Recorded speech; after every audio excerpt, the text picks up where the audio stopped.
అనంతమైన ఈ సృష్టిలో రక్త సంబంధానికి మించిన బంధం మరొకటి లేదు. కుటుంబంలో ఉన్నవారికి ఏ చిన్న కష్టం వచ్చినా మిగిలిన వాళ్ళ కళ్ళల్లో నీళ్లు సుడులు తిరుగుతాయి. అప్పటి వరకు ఎంత పంతం పట్టినా ఇంకెంత దూరాన ఉన్నా ఓదార్పునిచ్చేందుకు ఇట్టే వాలిపోతారు. నేనున్నానంటూ కొండంత భరోసా ఇస్తారు. అమ్మా నాన్న స్థానంలో ఒకరికొకరు నిలుస్తారు. బంధాలకు బాధ్యతలకు బందీలవుతారు. ఓ అక్క కోసం తమ్ముడు, ఓ తమ్ముడి కోసం అన్నలు, ఓ చెల్లెలి కోసం అన్న త్యాగాల గుడి కడతారు. అంతా తామే అనురాగాలకు దాసోహం అంటారు. వాళ్ళ ఉన్నతికి పాటు పడతారు. కానీ ప్రస్తుత రోజుల్లో తీరు మారిపోయింది. డబ్బులపై ఉన్న ప్రేమ బంధాలపై ఉండటం లేదు. అందుకే అన్ని బంధాలకు బీటలు వారుతున్నాయి. ప్రస్తుత సమాజంలో దిగజారిపోతున్న విలువలు. మానవ సంబంధాలన్నీ ఆస్తుల సంబంధాలే. ఆస్తుల కోసం రక్త సంబంధీకుల తగాదాలు. అవసరాల కోసం దార్లు తొక్కే పాత్రలు తప్ప హీరోలు విలన్లు లేని నాటకంలో పాకే ప్రతి ప్రాణిని కదిపే నిజం ఒక్కటే, ఆకలి. పరితపించే ఆత్మనల్లా శాసించే శక్తి ఒక్కటే, ఆశ. అనే సినిమా డైలాగ్ వింటే నిజమే కదా అని అనిపిస్తుంది. ప్రస్థానం సినిమా వచ్చిన తర్వాత 15 ఏళ్లలో సమాజం చాలా మారిపోయింది. ఇప్పటి సమాజపు బుద్ధి పతనాన్ని సరిగ్గా అర్థం చేసుకోవడానికి ఇంచుమించు 200 ఏళ్ల కిందటి నిర్వచనాలను వెతుక్కోవలసిందే. మానవ సంబంధాలన్నీ ఆర్థిక సంబంధాలే అనే కార్ల్ మార్క్స్ మాటల వేదాన్ని నిత్యం స్మరించుకోవలసిందే. ప్రస్తుతం సమాజంలో సుసంపన్న రాజకీయ అగ్రశ్రేణి కుటుంబాలను పరిశీలిస్తే ఇదే నిర్వచనాన్ని కొంత మాడిఫై చేసి మానవ సంబంధాలన్నీ ఆస్తుల సంబంధాలే అని కూడా అనుకోవచ్చు. అత్యంత ఆత్మీయమైన రక్త సంబంధాల మధ్య కూడా కేవలం ఆస్తులే చిచ్చులు రగిలిస్తున్నాయి. తల్లి బిడ్డ అనే అనుబంధాన్ని కవులు, రచయితలు సృజనాత్మక ప్రక్రియల్లో ఏ రూపంలో చెప్పగలిగిన వారైనా చాలా ఉన్నతంగా అభివర్ణిస్తూ ఉంటారు. అలాంటి వర్ణనలు కేవలం అభూత కల్పనలని, సమాజం మొత్తం 100% అందుకు విరుద్ధంగా ఉన్నదని మనం తీర్మానించలేం. కానీ అనుబంధాలను ఉన్నతంగా ఊహించుకునే వారికి నిత్యం మన సమాజంలో ఎన్నెన్నో చేదు అనుభవాలు తారసపడుతూ ఉంటాయి.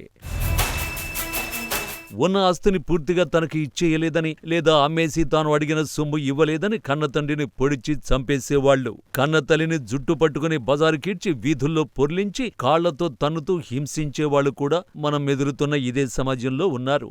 ఇతరత్రా మనకు ఎలాంటి చేదు అనుభవాలు కనిపించినా బహుశా ఇంతకంటే పలచనైనవి కనిపిస్తాయి. ఖచ్చితంగా ఇవే కారణాలు ఉంటాయి అని మనం చెప్పలేం. కానీ కొన్ని కారణాలు మాత్రం ఇందుకు దగ్గరగా ఉంటాయి. ఒకప్పుడు ఉమ్మడి కుటుంబాలు ఉండేవి. మంచి చెడులను సమానంగా అనుభవిస్తూ ఉండేవాళ్లు. కానీ ప్రస్తుతం చిన్న కుటుంబాలుగా మారడం చాలా సహజంగా మారిపోయింది. ఆధునిక వృత్తులు, పెరుగుతున్న కుటుంబాలు, నగరాలకు అనివార్యంగా వలసలు వెళ్లవలసిన ఉద్యోగాలు ఇవన్నీ కలిసి ఉమ్మడి కుటుంబ వ్యవస్థలకు బీటలు పడేలా చేశాయి. మైక్రో కుటుంబాలు స్థిరపడే క్రమంలో ఆస్తుల పంపకాలు అనేవి అనివార్యమైన ప్రక్రియగా అయిపోయాయి. భూములకో బంగారానికో విలువ పెరిగే కొద్దీ వాటి కోసం ఆశపడటము, ఆ ఆశ నడిపించే దారుల్లో విలువల్ని వదిలేయడం మాత్రమే కాదు, బంధాలను కూడా కాలరాయడం చాలా మామూలు సంగతి అయిపోతోంది.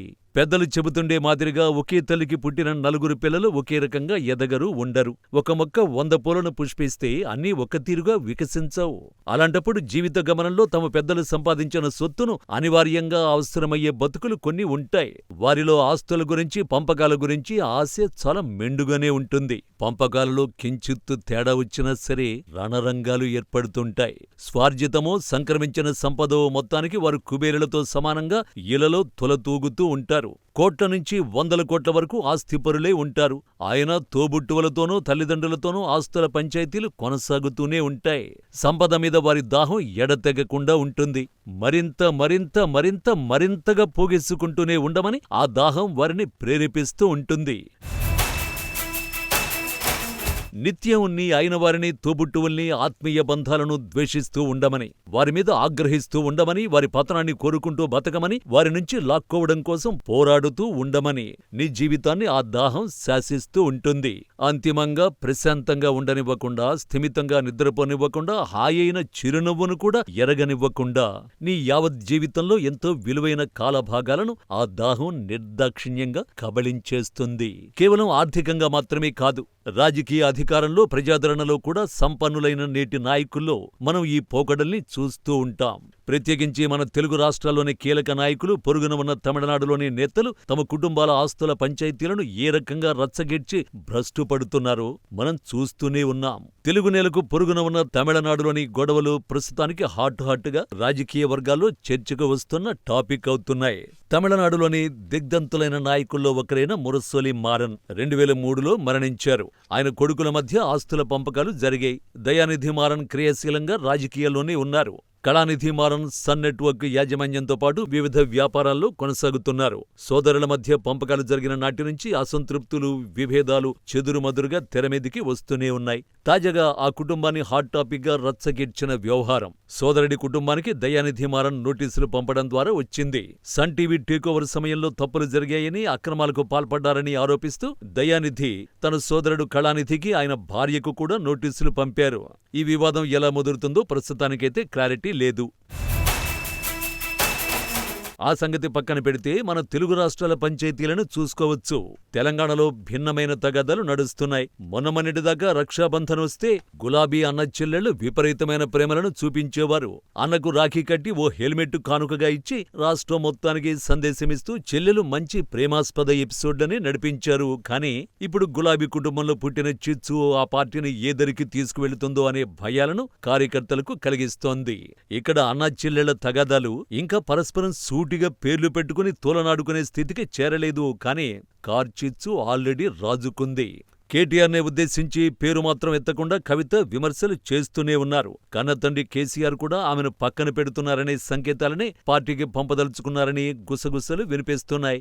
ఈ విభేదాలకు మూలం ఆస్తుల పంచాయతీనేనా, అధికారం పంచుకోవడానికి సంబంధించిన తగాదానా అనేది ఇంకా తేలలేదు. తమాషా ఏంటంటే ప్రస్తుతానికి వారి చేతిలో అధికారం లేదు. పరిస్థితి మరి ఏకపక్షంగా, ఆశావహంగా కూడా లేదు. అయినా సరే ఇంత స్థాయిలో చిచ్చు పుట్టిందంటే ఆశ్చర్యమే. ప్రస్తుతానికి బయటపడలేదు గాని అన్నా చెల్లెల రచ్చల మూలాలు ఆస్తుల పంచాయతీలోనే ఉండవచ్చునని అంతా అనుకుంటున్నారు. ఇక ఏపీ రాష్ట్రానికి వస్తే అక్కడ జగన్ షర్మిల మధ్య నడుస్తున్న తగాదా కుటుంబ బంధాల పరంగా వైఎస్ రాజశేఖరరెడ్డి కుటుంబం పరువును సంపూర్ణంగా మంట గలిపేసిందనే చెప్పాలి. ఆది నుంచి రాజకీయాల్లో ఉన్న వైఎస్ కుటుంబం తొలి నుంచి స్థితిమంతులే. రాజశేఖరరెడ్డి ఎక్కువ దృష్టి రాజకీయాల మీదనే కేంద్రీకరించగా, జగన్మోహన్ రెడ్డి తొలి రోజుల్లో వ్యాపారాల విస్తరణ మీద బాగా ఫోకస్ పెట్టారు. ఉన్న ఆస్తులు బాగా పెరిగాయి.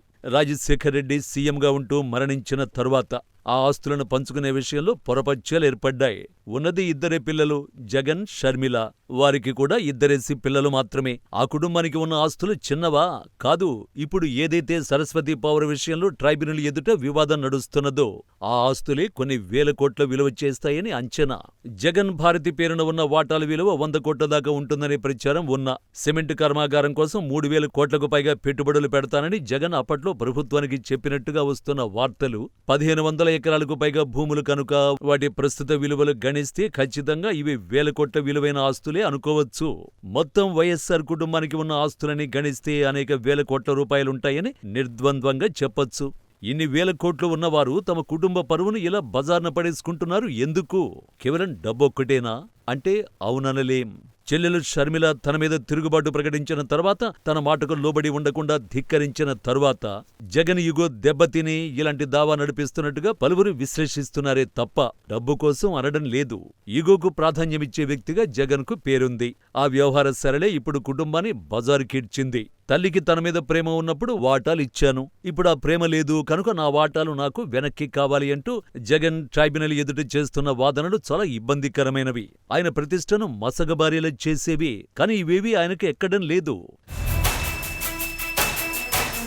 సంపదలలో కుబేరులతో పోటీ పడగల కుటుంబాల్లో అయినా, గతిలేని వారిలో అయినా ఎందుకిలా జరుగుతోంది అంటే ప్రతి కేసుకు వేరువేరు కారణాలు ఉంటాయి. ఎవరితో మాట్లాడినా సరే అందరి కారణాలు సహేతుకంగానే, ధర్మబద్ధంగానే కనిపిస్తాయి. ఆత్మీయ బంధాల మధ్య చెలరేగే దాదాపు ప్రతి తగాదా వెనుక ఒక ఆస్తి గొడవ మనకు కనిపిస్తుంది. కూటికి గూటికి గతిలేని వాళ్లు తమకు దక్కగల ప్రతి రూపాయి కోసం కొట్టుకుంటున్నారంటే వారి పరిస్థితిని మనం అర్థం చేసుకోవచ్చు. ఉండే సంపదలో ఏ కొంచెం దక్కినా కూటి కోసం పడే కష్టాలు తగ్గుతాయనే ఆశ వారిని బహుశా ప్రేరేపిస్తూ ఉండొచ్చు. కానీ రాజకీయ కుటుంబాలలో గమనించినప్పుడు వందల వేల కోట్ల రూపాయలకు మించిన ఆస్తుల్ని పంచుకోవడంలో జరిగే తగాదాలే మనకు ఆశ్చర్యం కలిగిస్తూ ఉంటాయి. అయితే పిల్లలకు వారసత్వంగా ఇవ్వాల్సింది సంస్కారాలనే తప్ప సంపదలను కాదని నిపుణులు చెబుతున్నారు. సంపదలు సమకూర్చి పెడితే వారి జీవితాలను వారు సొంతంగా తీర్చిదిద్దుకునే గర్వాన్ని ఎలా పొందగలుగుతారు? తమ సొంత జీవితాలకు అవసరమైనంత కష్టం చేయలేని, సంపదను సొంతంగా సృష్టించలేని చేతగాని వారికి మాత్రమే కుటుంబ ఆస్తుల మీద యావ ఉంటుంది. ప్రజల్లో స్పృహ మారిన నాడు ఇలాంటి వివాదాలు కనిపించవు. కానీ ఆ పరిణామం అంత సులువుగా జరగదు.